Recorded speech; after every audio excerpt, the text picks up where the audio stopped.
बिहार में जब से बीजेपी के साथ जदयू की सरकार बनी तब से बिहार में गांव-गांव बिजली पहुंचाया गया। नए एम्स की नई एक शाखा वहां खुली। वहां पे बड़े बड़े जो शिक्षा केंद्र थे वो वहां खुले। अब शायद तेजस्वी बाबू को ये पता नहीं होगा क्योंकि उनका ध्यान काम में तो है नहीं, उनका ध्यान तो कहीं और है, तो शायद उनको मालूम नहीं।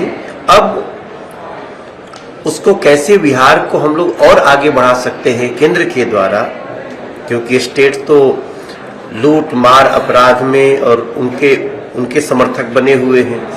तो तेजस्वी बाबू को ये पता होना चाहिए कि गृह मंत्री जी बिहार की जो बची अभी विकास की योजनाएं हैं उसको आगे ले जाने की समीक्षा करने आए।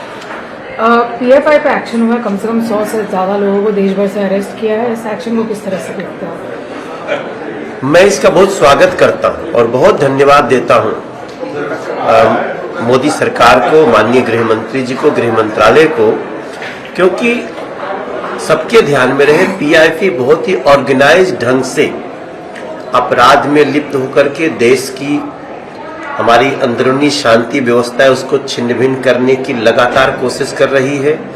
इसलिए ये कदम उठाना बहुत आवश्यक था हमें। बल्कि एक और जानकारी जानकर के बहुत आश्चर्य हो रहा है कि दिल्ली के भी किसी एक राजनेता का इसमें हाथ और PFI अध्यक्ष से मेल जोल की खबरें आ रही हैं। मुझे लगता है PFI जिस प्रकार से उस कई घटनाओं में उसकी संलग्नता पाई गई है, बहुत जल्दी उन तक एजेंसियां पहुंचेंगी और PFI का जो इस देश को कमजोर करने का, देश में जो प्रॉब्लम पैदा करने की कोशिशें है उस पर लगाम है।